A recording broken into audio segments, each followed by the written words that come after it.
That's why Heartland Signal offers Radio Free America, a free weekly newsletter from me, Aaron Kleinman. Sign up at heartlandsignal.com/newsletter. I spent 7 years helping the most successful state-level political group navigate elections across the country. Now I want to help you understand what's going on in your state.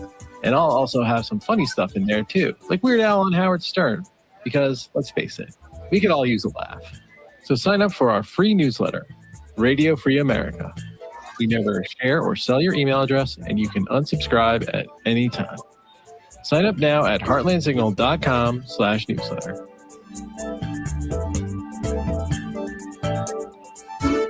Big Hill Books, the happiest bookstore in Minneapolis, is still well worth the trip. With the arrival of springtime, construction season is here, including a major MnDOT project at I-394 and Penn Avenue. Follow the well-marked detour signs and enjoy a few extra minutes through the idyllic Bryn Mawr neighborhood. You'll find us at 405 Penn Avenue South. Plan your visit at bighillbooks.com. Big Hill Books. Read, think, grow. With your AM 950 weather, I'm Patrick Lilia. Today, sunshine with a high of 74, then tonight, partly cloudy with a low of 51. There's something for everybody at Cafe Latte in St. Paul, from award-winning soup, salad, sandwiches, and desserts to treats from the bakery made fresh daily and a pizza and wine bar. Cafe Latte is located on the corner of Grand Avenue and Victoria Street. Check them out at cafelatte.com. Portions of the following program may be pre-recorded.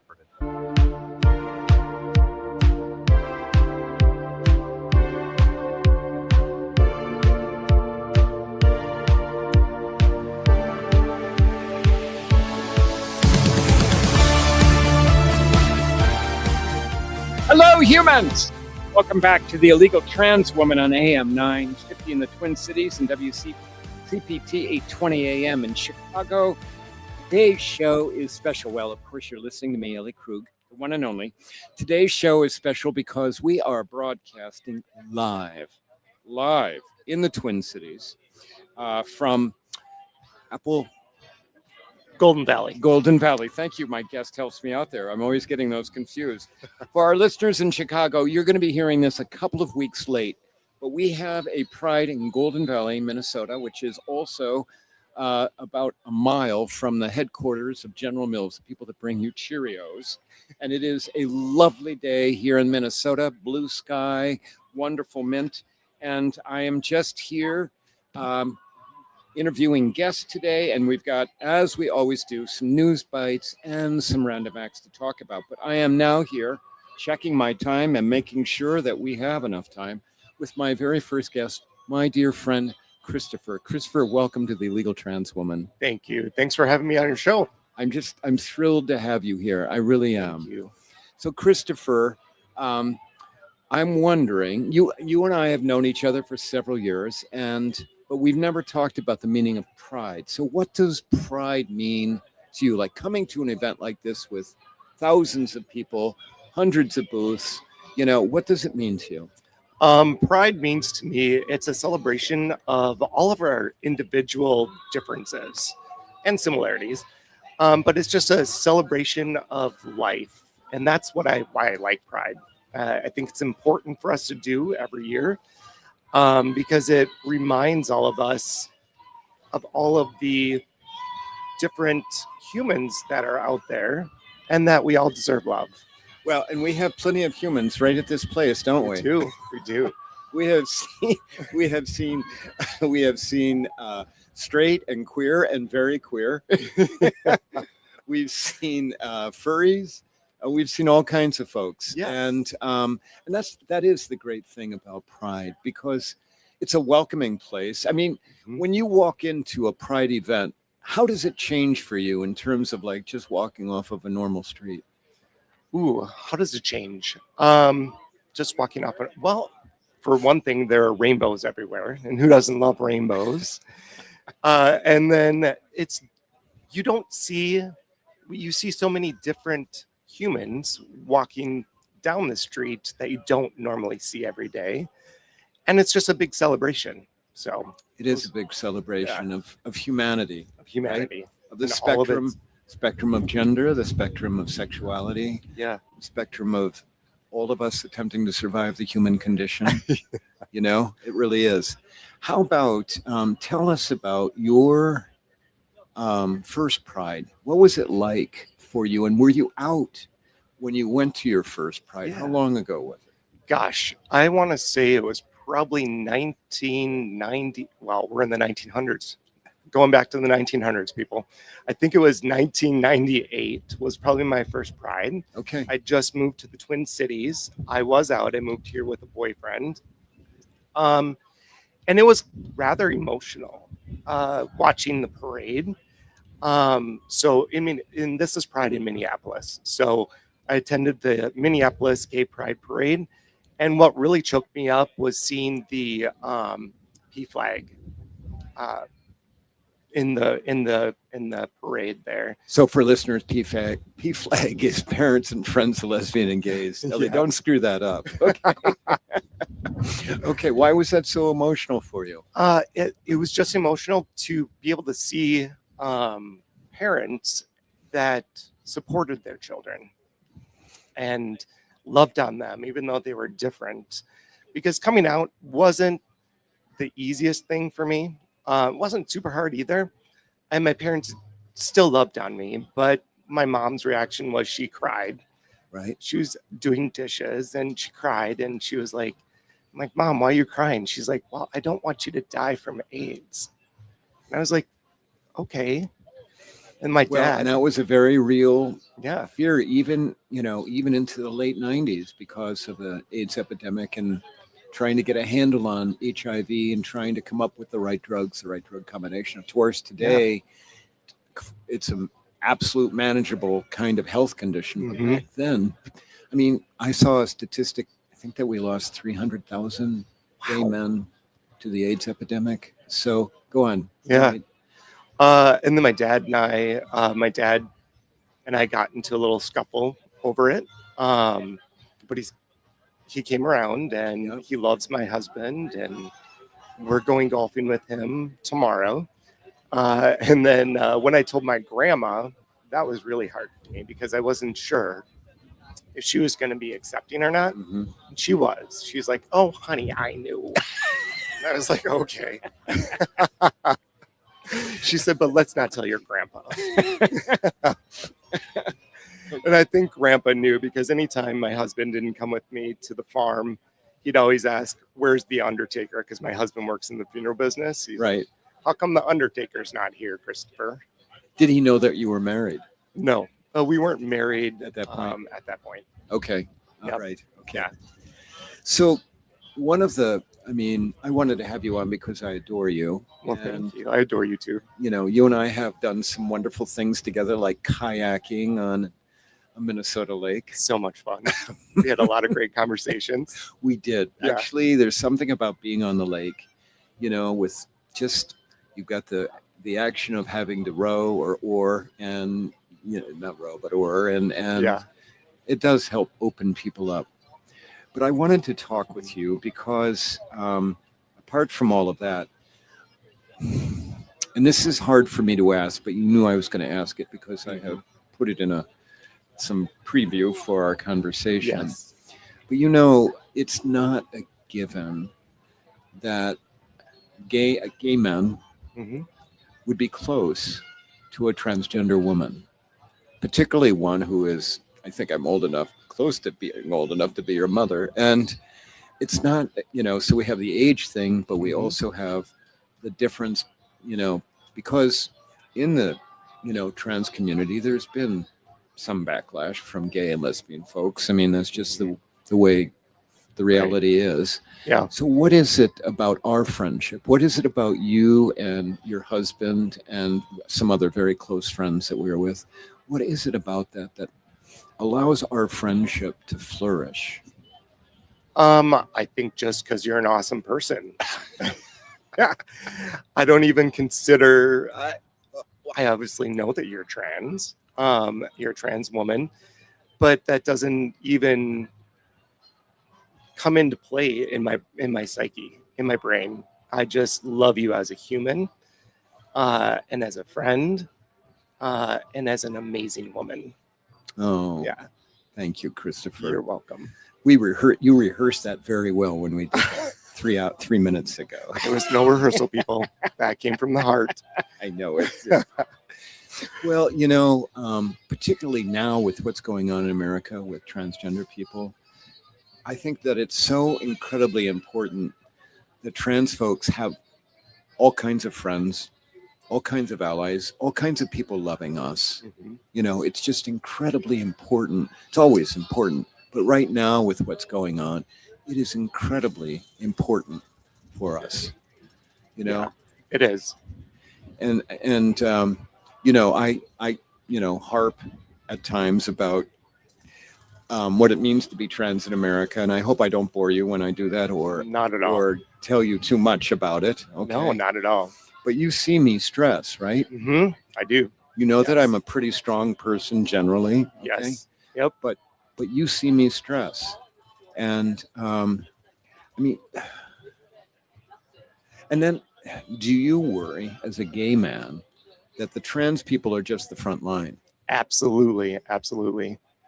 I was thinking about this earlier today, and I think hate and biases, well, not I think, I know, they are taught. Because I was thinking back to when I was just a wee little Christopher, probably about 8 or 9, and my family telling me that being gay was wrong, and I didn't even know what gay was. And I remember going Christmas shopping because I lived in Bloomer, Wisconsin at the time. It's a little town, you blink twice, you're through it. And so we'd go to a bigger city, and I think we were probably in Roseville or something like that, at Rosedale Mall. And I was with my grandma, and I saw these 2 guys walk past me holding hands, and I felt a little scared because I was told that they're bad people. Not at that moment, but just that's what I was taught. So I think you doing your gray area thinking talks and educating the public is super important. And it helps people get rid of that bias or change that bias. Thank you for that. I appreciate that. Of course, that's what I'm trying to do. That's my remaining life's mission work. Mhm. My audience has heard that before quite a bit. Well, I'm just so thankful for you. You and I have this kind of magical chemistry when we get together. Absolutely. Absolutely. And I'm appreciative to have you as a friend. Thank you. Thank you, Christopher. Yes. Last year you and your husband have this wonderful Thanksgiving dinner where you invite like 60 people. I mean, it's a big gathering. And I just was so grateful that you invited me last year. So thank you. You're welcome. Thank you for coming. Okay. Yeah. All right. Well, listen, I'm watching our time. Okay. Christopher, thank you for being on The Illegal Trans Woman. Anytime. We might have you back, honey. All right. Well, thank you. Okay, listeners, we're going to take a break. When we come back, we're going to talk to Jess Braverman, who is the legal director for gender justice here in Minnesota, in Minneapolis. You're listening to me, Ellie Krug, on The Illegal Trans Woman. If you like what you hear, visit my website at elliekrug.com or email me at elliejkrug@gmail.com. I'll be back in a second.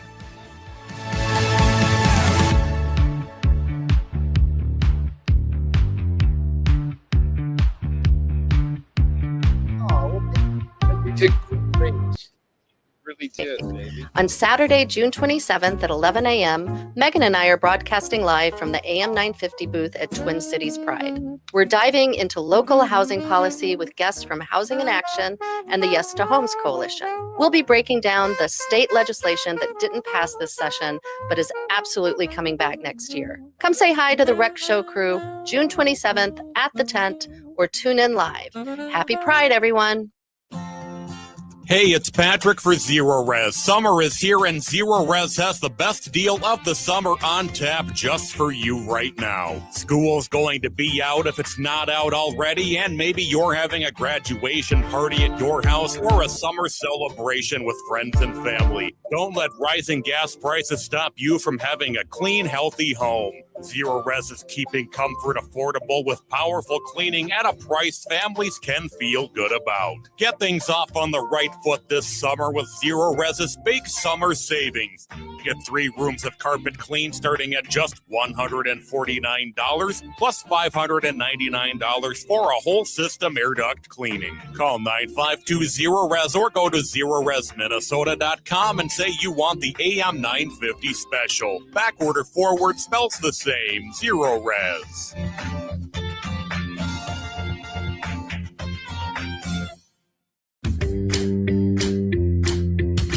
Hey, it's Freddie Bell, host of New Beginnings, designed for those of us more seasoned, I'll say, with informative talk on everything from health, finance, local and regional news, volunteerism, spirituality, and even a bit of humor tossed in. So if you're proud to be a more seasoned listener, tune in to New Beginnings Sunday afternoons at 1 right here on the Progressive Voice of Minnesota, AM 950. I'm Lori Fitz, host of Connections Radio on AM 950. Please join us for a special broadcast reflecting on the life and legacy of former House Speaker Emerita Melissa Hortman. We present a tribute where her colleagues share professional and personal memories, showing how her leadership legacy continues to inspire. We'll hear from guests like U.S. Representative Kelly Morrison and other local leaders about Hortman's profound impact. Tune in right here on AM 950 this Sunday at 7 p.m. and Monday at 6 p.m. At Big Hill Books, we're worth the trip, even if the route looks a little different right now. With the Penn Avenue exit at I-394 closed through fall 2026, your best bet is to plug us into your GPS and let it guide the way. You'll find us in the lovely Bryn Mawr neighborhood at 405 Penn Avenue South in Minneapolis. Plan your visit at bighillbooks.com. Big Hill Books. Read, think, grow.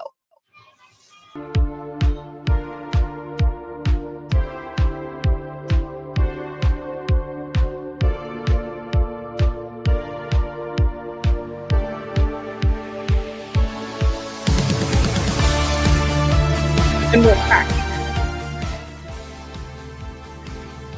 Hey, listeners, we're back. You're listening to me, Ellie Krug. I'm the illegal trans woman. We are coming to you from live from Golden Valley, Minnesota, where the Golden Valley Pride is taking place. We have thousands of people passing by our booth. It is and people of all collections of ages and descriptions, and it is the only word I have for it is lovely. It is incredibly lovely. And equally lovely is my next guest, because I am thrilled to have Jess Braverman, who is the legal director for Gender Justice in Minneapolis. Jess, welcome back to the Legal Trans Woman. Thank you so much for having me. I am just thrilled. We've had you on. You have been on this show at least once, the iteration of the Illegal Trans Woman, but I've had you on other shows as well. And I'm always grateful. Let's begin with you. Why don't you tell the listeners, because this show is airing both here in Minnesota as well as in Chicago, and of course across the world through podcast. Tell everyone, what is Gender Justice? Because I actually was involved. I think I told you I was involved with Gender Justice just tangentially when it began, 15 years ago, 16 years ago? All right, tell us what Gender Justice is. What do you do?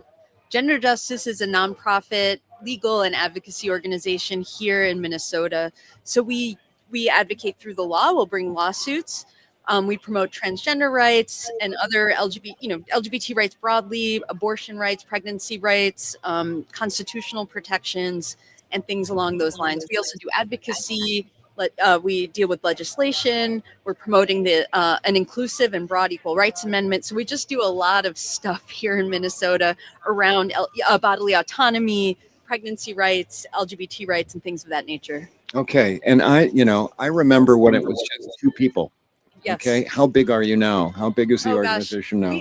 I don't know the exact number, but we've definitely, I'd say we have at least a dozen employees. Okay. And volunteers, interns, and board. Yeah. Yeah. Well, listeners, don't let the relatively small size cause you to think that this is not a legal powerhouse.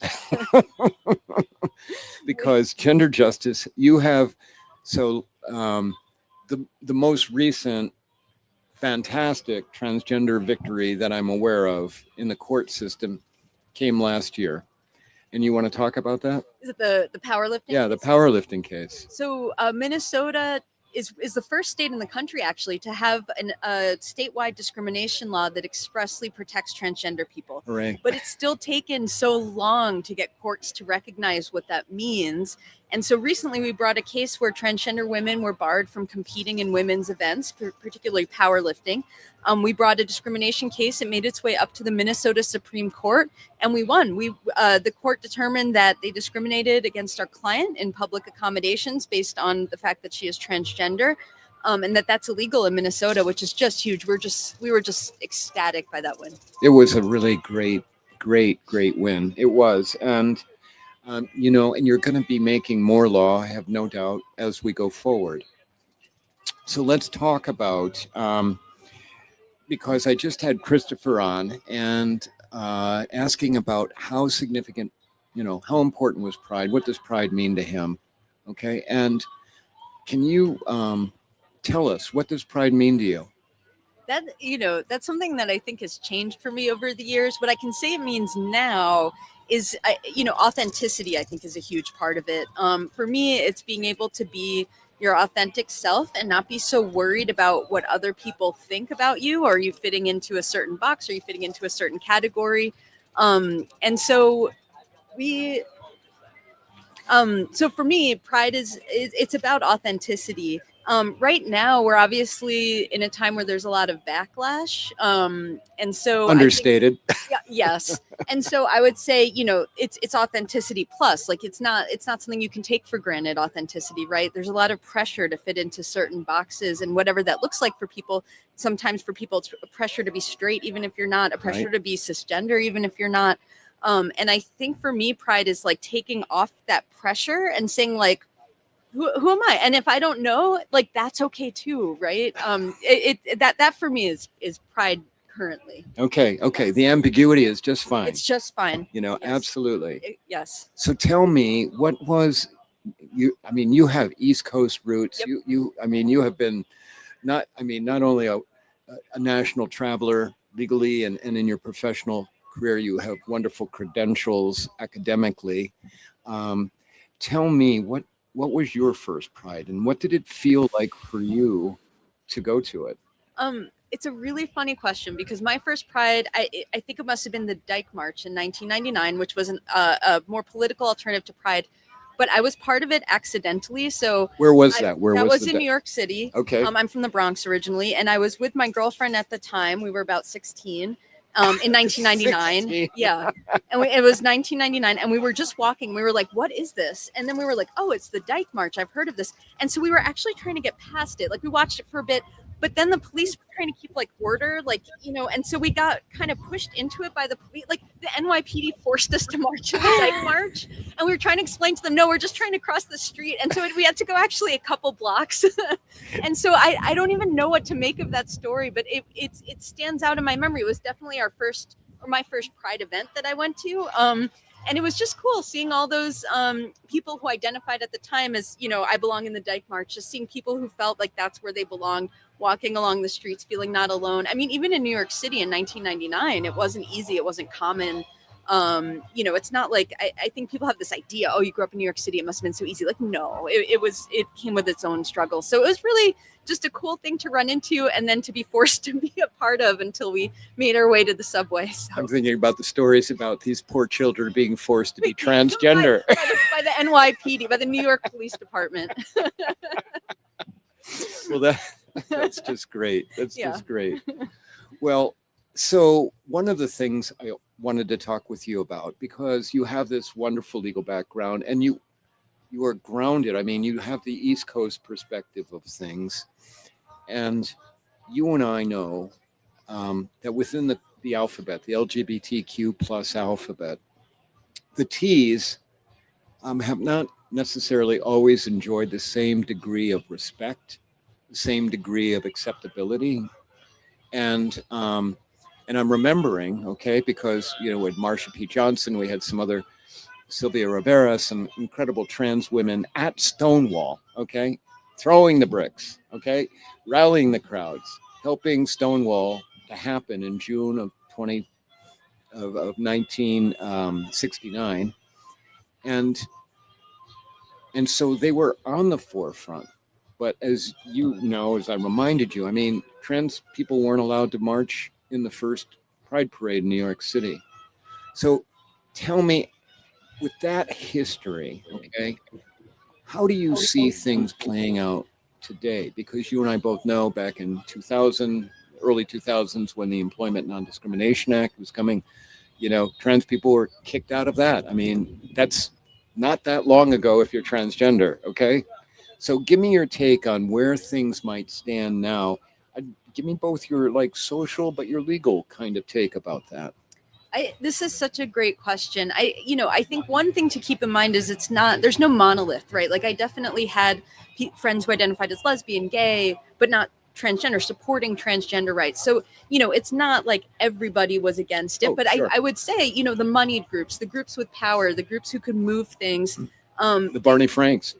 And like, I mean, back in the day, it was the HRC pushing the equal rights, which Human Rights Campaign. Exactly. Yep. And I remember they actually did a tour, like they went from city to city because they knew what it must have been because they knew what they were doing was wrong. They had to do like a listening tour. And I remember when they came to New York City, and people were really upset, and not just trans people, that they were pushing like an equal rights provision that wasn't trans inclusive. So it definitely wasn't everyone, but there was this split. I think also, there were groups who were opposed to like the leather daddies at Pride. Like, we all want to be normal. We just want to be seen in this way. And so it was kind of this respectability politics versus authenticity is maybe one way to think about it. But I do, and now what we see is like the rise of a big TERF movement, especially in the UK and here in the US. Explain what TERF means. So some listeners won't know. Oh, that. Thank you. Yes, I use acronyms. I shouldn't. Trans exclusionary radical feminists. They do not. Also known as J.K. Rowling. Yes. And there's a lot of groups now. I mean, I went to Smith College, a women's college, and so people didn't use. I don't remember when that terminology came about. People may not have used it, but there was definitely this divide, right? Well, because there was. Were you at Smith when? No, you weren't at Smith when trans women started going there. Trans women were not allowed when I was there. Right. We were protesting that. Right. Okay. And so, I do know, I'm familiar with that movement. There was a huge split. A lot of my friends who took the friends, I use the term loosely, right? A lot of my colleagues or, who were not trans inclusive at the time, I think have come around to be like, oh, you know what, I think that was wrong. Sure. But there is a big push. It's basically people saying like trans people don't exist. It's an ideology. It's women who are just being told they should be ashamed to be women, for trans men. It's a movement that's gotten, unfortunately, a lot of sway over the years, especially around sports. So sports inclusion.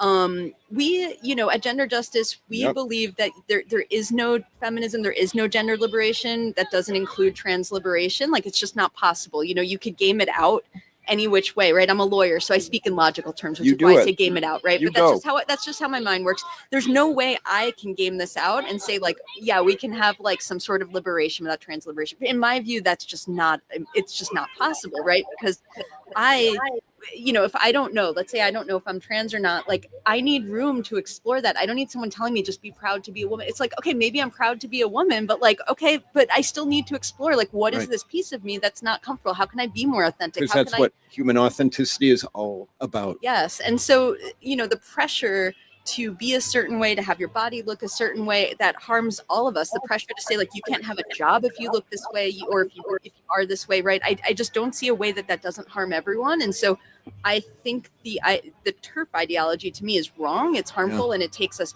backwards. They would disagree with that.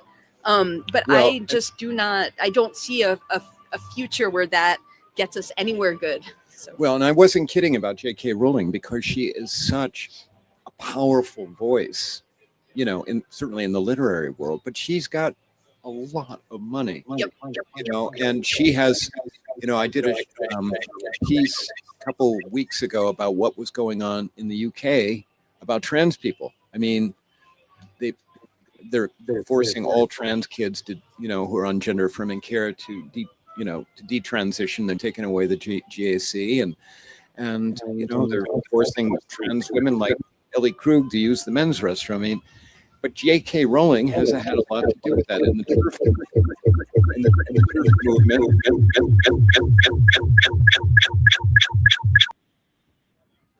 Okay.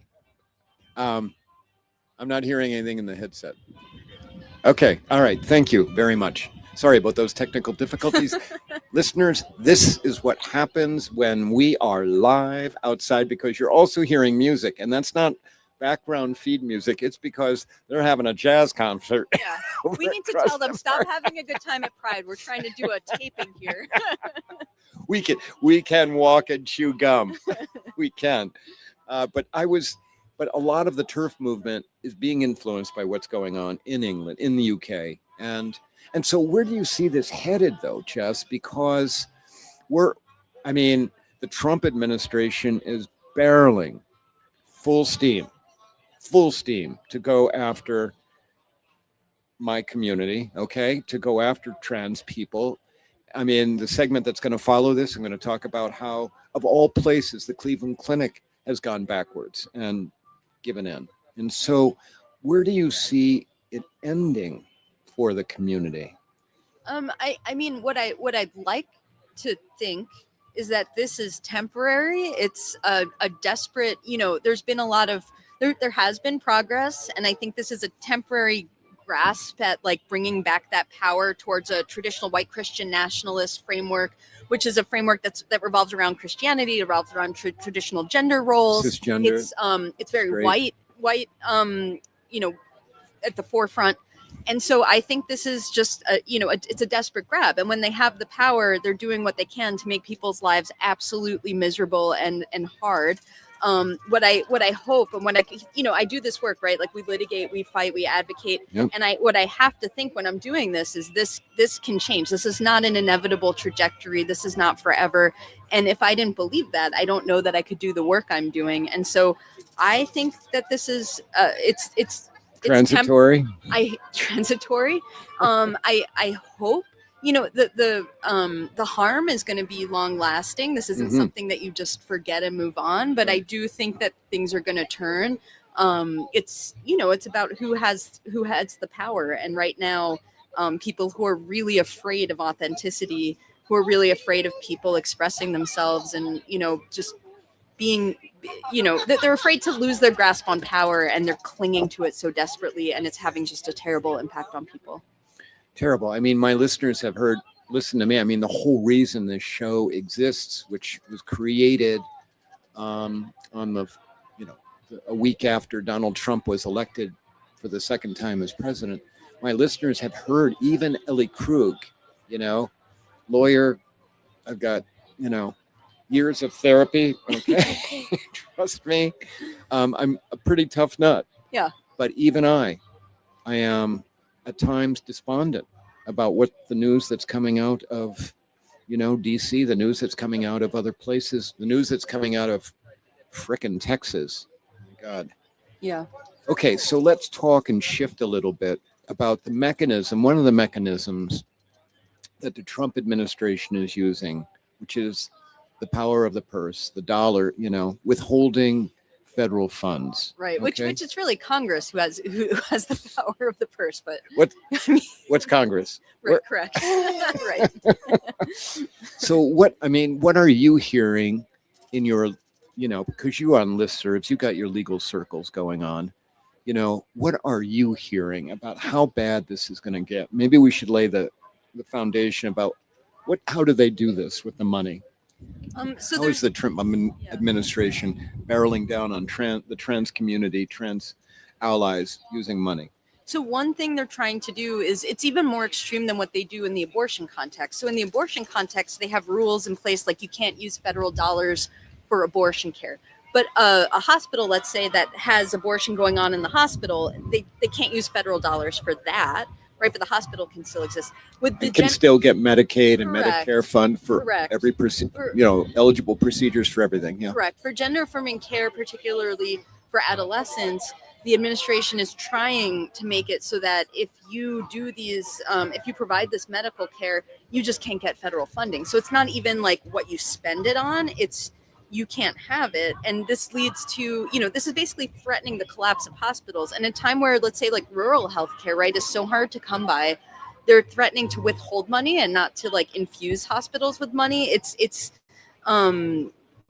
really horrifying, but it is a really big threat, because let's say you have a hospital that provides, cancer treatment and all sorts of life-saving treatment and gender-affirming care, which for many people is also life-saving treatment. They're deciding, like, what do we do? Do we stop providing this care and then we can continue to provide other forms of care, or do we just, do we get shut down? They're threatening doctors, like, if you provide this care, you won't be able to provide. Their license is going to be at risk, and they're going to blacklist doctors. And not all of that is like ultimately actionable, right? Like, they're making a lot of threats, but threats are really scary. And if you're, let's say, a doctor and you're being threatened, it's your livelihood, right? Like, you may love your patients and want to support them, but then you're weighing that against, like, I can no longer practice medicine. What is my family going to do?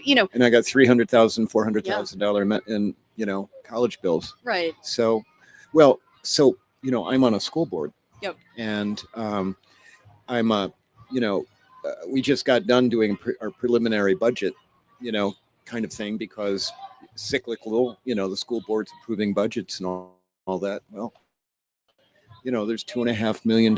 It's federal dollars that comes to my school district. And I'm envisioning in the not too near future, not too far future, that it's going to come down to a question of whether my school district abandons trans and, queer kids, non-binary kids. Right. What do we do about that? I mean, we've got Keith Ellison, thank God, as our Attorney General. We have gender justice, thank God. Okay, but how do you fight that with 400 different school districts in Minnesota, all at risk of losing federal dollars? So Minnesota has done a good job of fighting back. It's daunting. It is. It's exactly as you described. It's very daunting. But Minnesota so far has done a really good job of fighting back. They're taking it to the courts. They're, when they're getting a threat, they're saying, like, well, let's go litigate this. Like, you want to challenge us? And so far, our administration here in Minnesota has not kind of thrown trans kids under the bus. They've said, like, look, it's all of us or none of us, where you want us to discriminate against children, and we're not going to do that. So let's go to court. And so we are. I mean, the state of Minnesota is in court on these issues, and they're fighting it. And so far, they're, successfully. There was a recent ruling where a bunch of cisgender athletes sued a school district because they had a transgender girl playing softball. And the Eighth Circuit, which is a federal appeals court, it's very conservative. They ruled in favor of the trans student. Actually, they basically said these cisgender athletes don't have a case, and they dismissed it. Is this the Minnesota case? This is the Minnesota softball case. The softball case. Yes. I did not know that. So they're getting good results. It may not be in every case. It may not be stuff that's making it to, like, the headline news, but there are good results happening, and we're seeing Minnesota fight and get those results. So that's great. Well, Jess, again, my hat is off to you. You are like a giant. You are in the civil rights movement here in Minnesota right now. Okay. And so is gender justice. And we're going to have to go, but I wanted to just thank you for being on the show. But most importantly, I want to thank you for the work that you and your colleagues are doing. Okay. Will you let them all know that Ellie Krug said, keep it up? Absolutely. And we all appreciate you. So thank you. Okay. All right. Well, listeners, we're going to take a break here. Talking to you from the Golden Valley Pride Festival in Golden Valley, Minnesota. It is a lovely, lovely day. You're hearing the music in the background.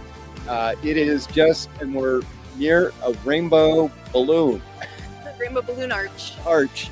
So, all right, this is where we're going to take a break. When we come back, we'll do my news bites and then random action. Listening to me, Ellie Krug on the Illegal Trans Woman. Oh.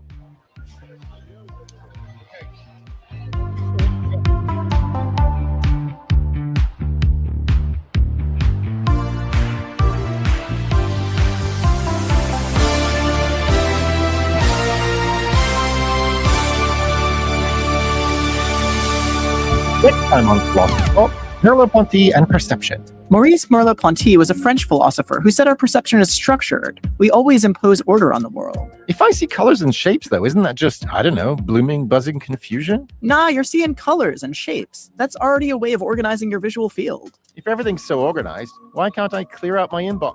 Merleau-Ponty and perception. Next time on Philosophy Talk. Catch Philosophy Talk every Sunday morning at 8 on AM 950, the progressive voice of Minnesota. The place for live music is the Park Tavern. Live music takes over the Park Tavern's dog-friendly patio. Head over on Tuesday, June 16th, it's Mike Buston. Wednesday, June 17th, it's Carl Davis. And on Thursday, June 18th, it's American Bootleg. Music runs from 5:30 to 8 p.m. and reservations for groups of 8 or more are recommended. And the Park Tavern offers private and semi-private spaces for small and large groups with no room fees and no minimum spending requirements. On Louisiana Avenue, north of Highway 7 in St. Louis Park, outdoor live music is on at the Park Tavern. Hi, this is Desi Doyen of the Green News Report and the Bradcast. You're listening to AM 950, the progressive voice of Minnesota. Hey, I'm Paige Kale, co-host of Reckoning with Real Estate. On Saturday, June 27th at 11 a.m., Megan and I are bringing the show directly to you. We're broadcasting live from the AM 950 booth at Twin Cities Pride. We've got an incredibly important episode lined up. We're diving deep into local housing policy, specifically focusing on the Yes to Homes state legislation.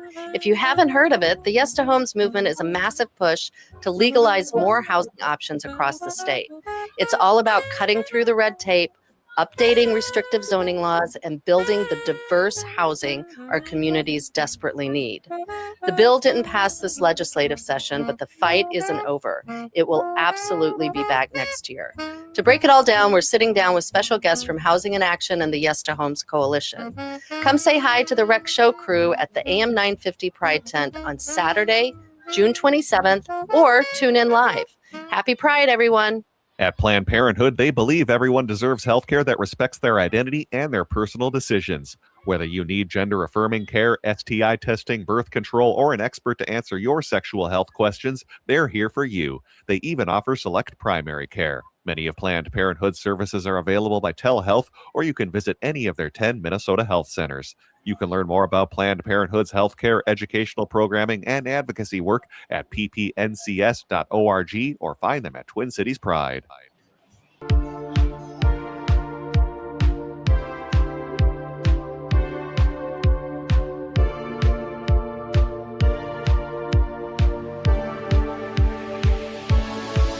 And we're back. The Illegal Trans Woman on AM 950 in the Twin Cities and WCPT 820 AM in Chicago. You're listening to me, Ellie Krug, on the as I said, on the Illegal Trans Woman. We are at the Golden Valley Pride event. We've just had some fantastic interviews of folks, and now it's time for my news bites. I've got less than 5 minutes to give you 2 bites. Bite number 1. Remember how MAGA keeps attacking trans kids and youth? We just got done talking to Jess Braverman about that. Remember that. Remember that they keep talking about us, attacking our kids and our youth because they don't believe being transgender is real. They don't believe it. And they believe that if they can keep trans kids and youth from transitioning genders, that somehow they'll be cisgender adults. They'll see the error of their ways and they won't be trans. Well, guess what? This week, a Canadian study debunked myths about not being real. Absolutely. They studied 445 adolescents. They did a compilation of a whole lot of different other kinds of studies with the average age at which a child experienced gender dysphoria being 9.5 years old. Again, gender dysphoria, folks, is when your brain doesn't match your body and you have this horrible difficulty living your life because nothing is working right. Well, this study found that 97% of trans kids and youth, of these adolescents, continued to identify as transgender after more than 2.5 years of starting on gender-affirming care. And it found, as always, it consistently confirmed once again that gender-affirming care results in less depression, suicidal ideation, substance abuse, and all the other bad things that happen when you are not living your life as you should, according to your authentic self. And this affirms that being transgender, even when you are 9.5 years old, is real. It's about wiring in the brain. It's not about something you see at school and you decide, oh, that's kind of cool, I'm going to do that. Second news bite, Cleveland Clinic, caves. You know, I've been following for months attacks on blue state hospitals that provide gender-affirming care. The Cleveland Clinic is in Cleveland, Ohio. Let's, for the record, note, it is not a blue state. It is a red state. But nonetheless, as you heard, we just heard talking with Jess, the tactic now against all hospitals that ever provided gender-affirming care, because at one time, the Cleveland Clinic did provide gender-affirming care for trans kids and trans youth. It stopped it 3 years ago when the Ohio legislature outlawed gender-affirming care for trans kids and youth. Well, that did not keep the Department of Justice from going after the Cleveland Clinic, claiming that they engaged in billing irregularities when they were providing that care. Well, last week, the Cleveland Clinic settled with the Department of Justice for allegedly misbilling on gender-affirming care. It's going to pay $300,000 to the Department of Justice and to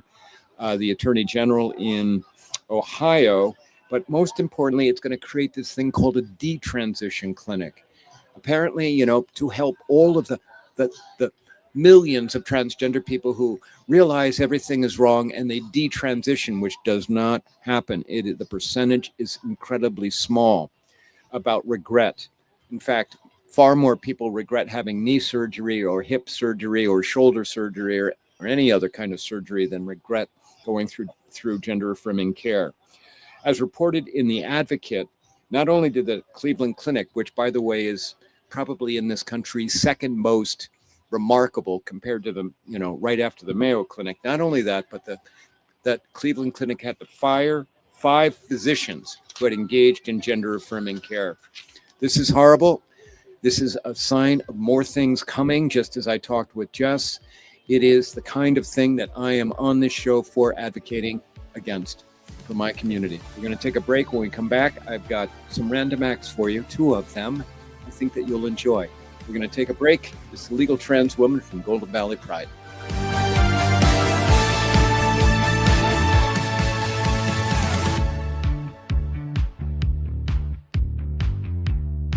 On AM 950.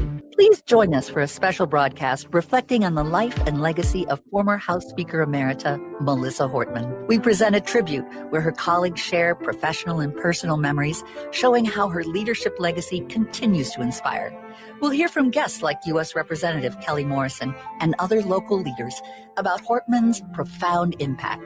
Tune in right here on AM 950 this Sunday at 7 p.m. and Monday at 6 p.m. There really is no place like home. Hi, I'm Mary T. of Mary T. Home Health. When you're faced with an illness or an injury, being able to stay at home and receive care is important.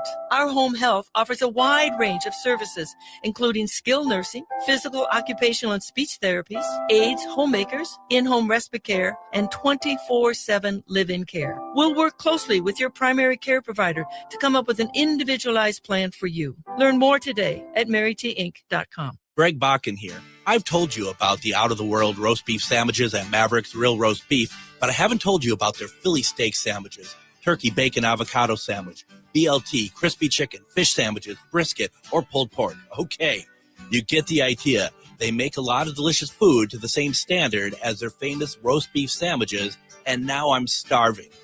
I'm going to go to Maverick's Real Roast Beef off Lexington and Roseville, and you need to go too. Check out their menu at mavericksbeef.com. This Pride Month, discover all the ways your public library celebrates and supports LGBTQ+ communities.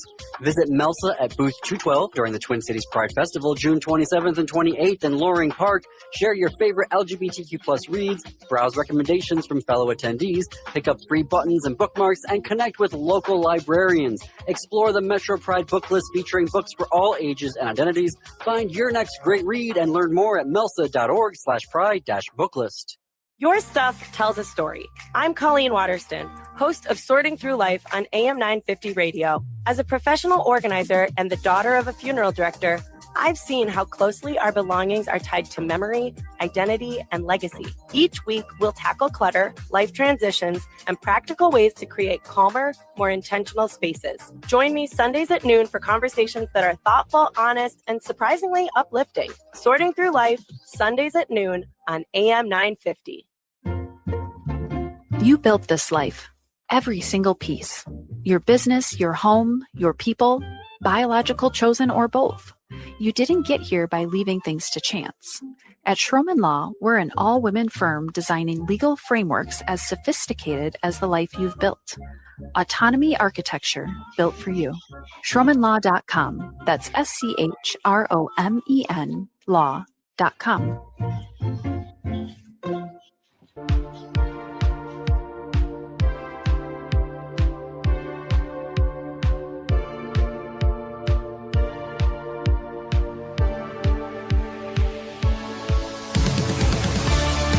We're back.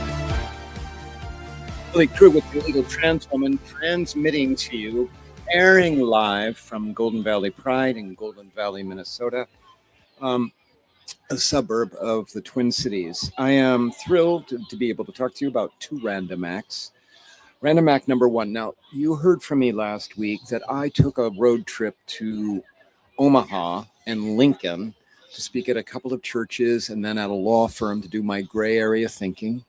And I just got to tell you, as I told you last week, it was incredibly well received. This is my mission work about trying to make the world a better place, trying desperately to get people to remember that we all have good hearts. Remember my signature line, 98% of all humans have good hearts, 2% are incredibly challenged. At any rate, that was a success, that road trip, so I'm planning another one. I am planning a road trip to the Pacific Northwest the second and third weeks of August.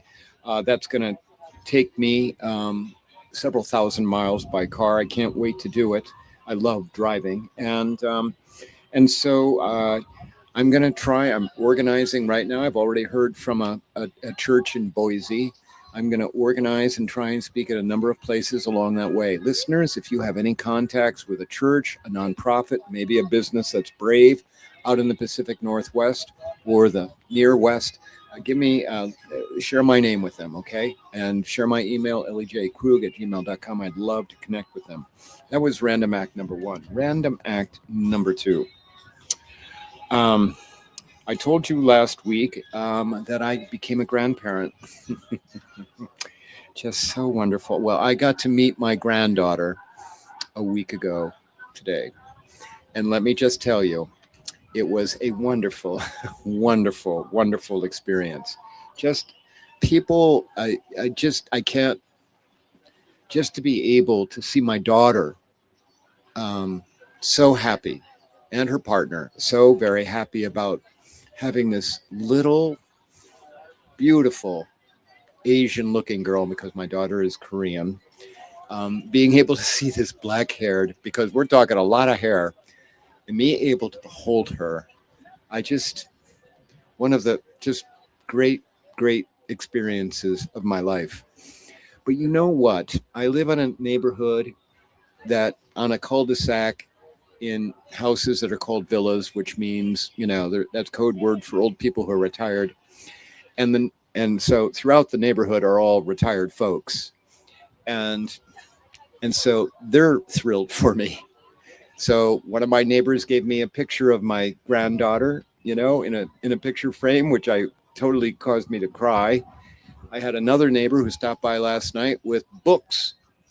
Now, these are books for a 1-year-old, a 2-year-old. But she's like, but it can be the start of your library for your granddaughter. And that was just there were 4 books, my God, the trouble this woman went to. And it was an independent bookstore I know as well. So I'm just, the generosity of people sending me note cards, of just being so excited for me. I have now tapped into this grandparent kind of current, and it's just lovely. Okay, well, listen, that is a live show for you out at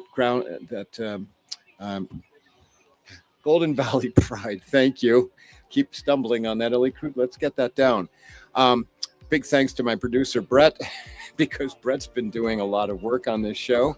And to you, my listeners, I'm running into people who are listening to the show. I'm very grateful. And go out and do something good between now and when you hear my voice next. Do something good for yourself. Ellie Krug, over and out.